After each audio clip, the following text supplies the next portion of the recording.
مسلم باغ میں فورسز کا clearance operation مکمل، 6 عملہ آور، 6 اہلکار اور 1 شہری ہلاک ہو گئے۔ ISPR یونیورسٹی انتظامیہ کے خلاف بلوچستان یونیورسٹی خاران کیمپس کے طلباء نے کلاسز کا بائیکاٹ کر دیا۔ بلوچستان میں مردم شماری 99% مکمل، آبادی 2 کروڑ 6 لاکھ سے متجاوز۔ آج مئی کی 13 تاریخ ہے، دن ہفتہ۔ بلوچستان افیئرز کی اردو نیوز بلیٹن سرشپ احوال کے ساتھ میں ہوں مقبول ناصر۔ شب و شبات۔ پاکستان فوج کے شعبہ تعلقات عامہ کی جانب سے جاری بیان کے مطابق فورسز نے شمالی بلوچستان میں حملہ آوروں کے خلاف کلیئرنس آپریشن مکمل کر لیا ہے۔ فائرنگ کے تبادلے میں 6 عملہ آور، 6 اہلکار اور 1 شہری ہلاک ہو گیا۔ ISPR کے مطابق شمالی بلوچستان کے علاقے مسلم باغ میں فائرنگ کے تبادلے میں تمام 6 عملہ آور مارے گئے۔ کلیئرنس آپریشن کے دوران 6 اہلکار اور 1 شہری ہلاک ہو گیا، جبکہ خاتون سمیت 6 افراد زخمی بھی ہوئے۔ واضح رہے گزشتہ روز مسلم باغ میں مسلح عملہ آوروں نے صبح پاکستان فوج کے کیمپ میں گھس کر اس کے اسلحہ کے ذخیرے پر قبضہ کر لیا تھا، جس سے قبل مسلح تصادم میں دونوں جانب سے جانی نقصان کی غیر مصدقہ خبریں موصول ہوئیں، مگر بعد ازاں نئی تنظیم کے طور پر سامنے آنے والے تحریک جہاد پاکستان کے ترجمان ہونے کے دعوے دار ملا قاسم نے اپنی تنظیم کی جانب سے مذکورہ حملے کی ذمہ داری سماجی رابطوں کی ویب سائٹس پر قبول کر لی تھی۔ بولان میں ریلوے ٹریک پر دھماکہ۔ بولان کے علاقے مشقاف کے قریب ریلوے ٹریک پر دھماکہ کیا گیا۔ دھماکے میں ریلوے کا ایک ملازم زخمی ہوا، جسے طبی امداد کے لیے سبی منتقل کر دیا گیا۔ تمپ میں باغات کو نامعلوم افراد نے آگ لگا دی۔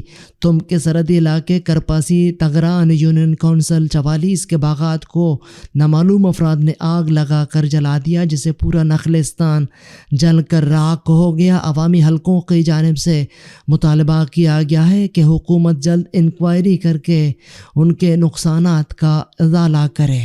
بلوچستان میں مہمان پرندوں کے غیر قانونی شکار کی روک تھام کے لیے حکومت اقدامات کر رہی ہے۔ قدوس بزنجو وزیر اعلیٰ بلوچستان میر عبدالقدوس بزنجو نے موسمی پرندوں کے عالمی دن کے موقع پر اپنے ایک پیغام میں کہا ہے کہ جنگلات و نباتات اور پرندے قدرت کا حسین تحفہ ہیں، جن کا تحفظ ہر ذی شعور فرد کی ذمہ داری ہے۔ وزیر اعلیٰ نے کہا ہے کہ بلوچستان جغرافیائی طور پر ایسے خطے میں واقع ہے جو موسمی پرندوں کی آمد و رفت کی گزرگاہ ہے، اور خاص طور پر موسم سرما میں سائبیریا سے آنے والے پرندوں کا مسکن ہے۔ انہوں نے کہا ہے کہ ان پرندوں کے تحفظ کو یقینی بنانے اور ان کے غیر قانونی شکار کی روک تھام کے لیے صوبائی حکومت ہر ممکن اقدامات کر رہی ہے۔ محکمہ جنگلات و جنگلی حیات اور متعلقہ اضلاع کی انتظامیہ کو اس حوالے سے واضح ہدایات جاری کی گئی ہیں۔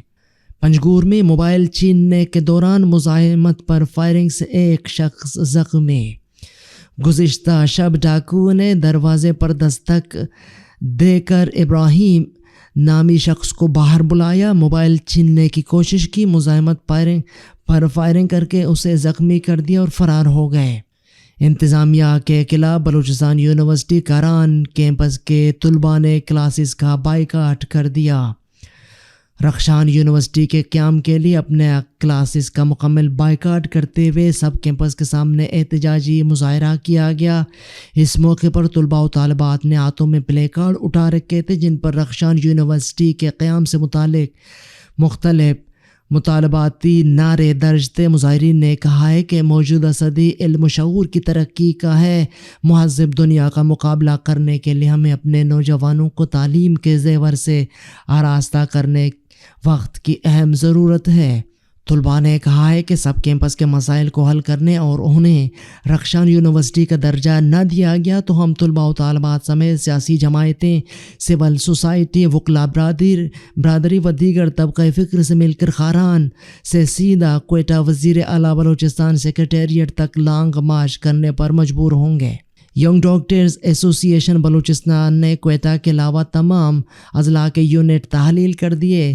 ینگ ڈاکٹرز ایسوسی ایشن بلوچستان کی صوبائی کابینہ کی منظوری سے کوئٹہ کے علاوہ بلوچستان کے دیگر اضلاع میں ینگ ڈاکٹرز کے نام سے کام کرنے والے دیگر یونٹ تحلیل کر دیے گئے۔ ترجمان کے مطابق ینگ ڈاکٹرز ایسوسی ایشن بلوچستان کی صوبائی سطح پر ہر ڈسٹرکٹ اسپتال میں آرگنائزنگ باڈیز کا انتخاب مرحلہ وار کیا جائے گا، اور اسی سلسلے میں ڈسٹرکٹ ہیڈ کوارٹر اسپتال سبی کی مندرذیل آرگنائزنگ باڈی کا انتخاب عمل میں لایا گیا ہے۔ Organiser doctor Jahanzeb Gishkori, deputy organiser doctor Irshad Magsi, organising body ارکان doctor Amir Marghzani, doctor Arsalan, doctor Rukhsana Sharif شامل ہیں۔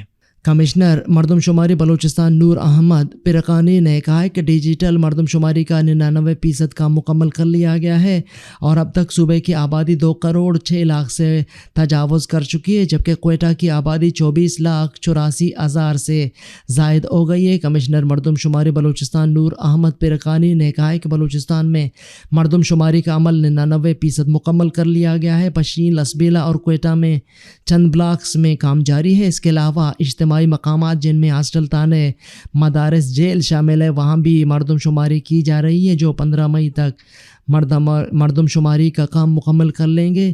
کمشنر مردم شماری نے کہا ہے کہ بلوچستان کی آبادی میں 83 لاکھ کا اضافہ ہوا ہے۔ بلوچستان میں اب تک 2 کروڑ 6 لاکھ نفوس کو گنا جا چکا ہے، جبکہ کوئٹہ کی آبادی 24,84,000 سے زائد ہو گئی ہے۔ کوئٹہ کی آبادی میں 2017 کی مردم شماری کی نسبت 2 لاکھ نفوس کا اضافہ ہوا ہے۔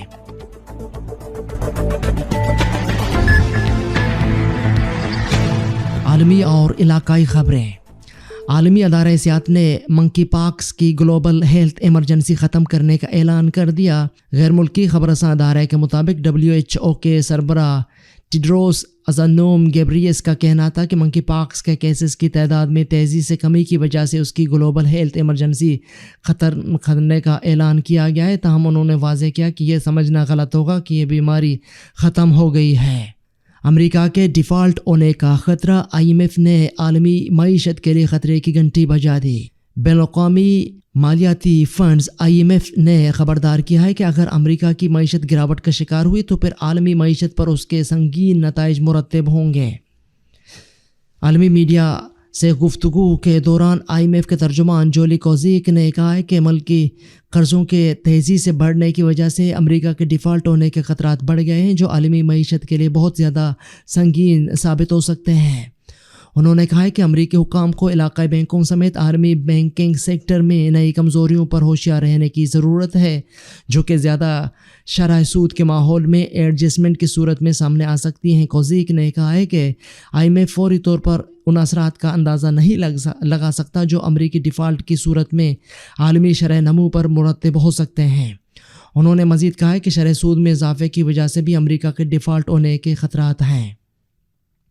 پاکستان میں انٹرنیٹ بحال ہونے کے باوجود سوشل میڈیا سائٹس نہیں چل رہے۔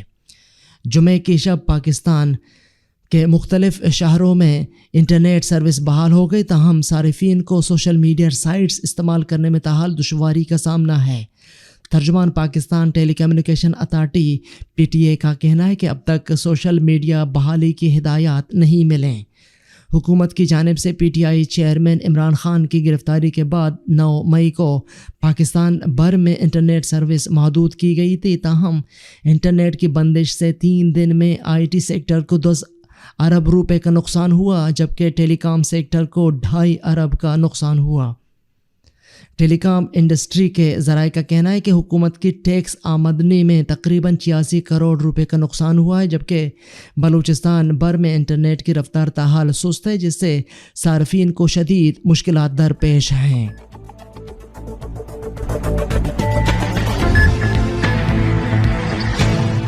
یہ تھے اب تک کی اہم خبریں۔ مزید خبروں اور اپڈیٹس کے لیے ہماری ویب سائٹ اور YouTube چینل وزٹ کریں۔ اس بلیٹن کے ایڈیٹر تھے قمبر مالک بلوچ اور تکنیکی ایڈیٹر تھے عمر کریم بلوچ۔ مجھے بلوچستان افیئرز کی ٹیم کے ساتھ اجازت دیجیے۔ شب و اشباح۔